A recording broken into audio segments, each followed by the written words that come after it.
So I really wanted to get out of the environment because I was tired of being molested and I was tired of the abuse, seeing my mom being abused. So one night, one of the relatives in the home, he was really high and he beat my mom really bad. And so my brother and I, we just, that was enough. We just ran away. We ran to my great grandmother's house. It was like midnight. And when we got there, she took us in. And then when my mom finally came, the police brought my mom, and my mom didn't feel safe, so she wound up taking us to our great grandfather's house. Eventually, we went back to this house because it wasn't safe there because my great grandfather used to molest me too. So when we got back to this other house, my mom kind of started all over again with a bunch of people living in the house. We went from the basement to the attic. And at that time, I said, I have to figure out how to get out. So when my best friend at that time got pregnant and she went into Grace Hill, they helped her get an apartment. And at 16 years old, all my brothers had dropped out of school. And my mom wouldn't even make them get up to walk me to the bus stop so that I could continue school. So I knew that if I was going to be anything or be anybody, I had to get out. And seeing my best friend have a baby and get out, I knew I had to have a baby to get out. I had no idea what I was going to do. I just knew if I get pregnant, then maybe someone would help me too. And so I did, on purpose. So I used to go to this community center all the time, and the executive director was helping us to pretty much get off the street. And I went to her one day and talked to her about what was going on because I had to open up to somebody. And because I had got kicked out of high school because of my attendance, because my daughter was sick all the time, and I was pregnant again. And so I reached out to her. I said, I can't keep my daughter at this house because I'm afraid that just like my father, my grandfather, my brothers, I'm going to go to penitentiary if you touch my baby.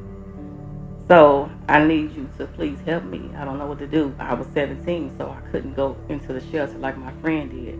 I didn't think it over. But she made some phone calls and she told me that she had found a place that would take me in, and it was called Almost Home. And she said some of the nuns are going to come and interview you if that's okay. And I told her that it was.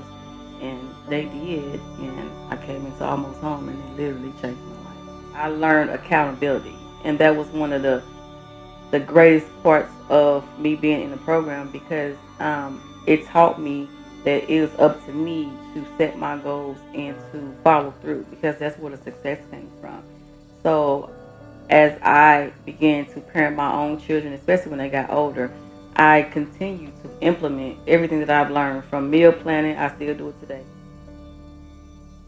So the book is called The Joyful Surprise of the Unexpected, and it is a memoir on love, faith, healing, and forgiveness, and it's the first of a four-part memoir. And I decided to make it a four-part memoir because I figure most people have a short attention span, and I wanted to make it to where you would want to read it, and I didn't want to put so much on people altogether.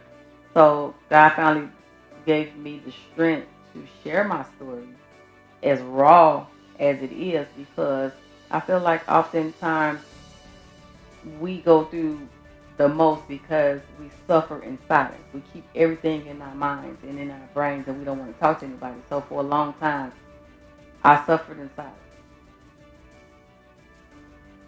To the counselors and the nuns of Almost Home, everyone who has been a great part of my journey in helping me to become the woman that I am today, I would say thank you so much for being obedient to the vision that God gave you to help young women like me who were in rough situations and really, really needed to escape. Because if it wasn't for places like Almost Home, I'm pretty sure I would have wound up like my father or my brothers who were in jail and even worse. So I'm grateful that I had that escape and that avenue because it gave me the opportunity to really be somebody.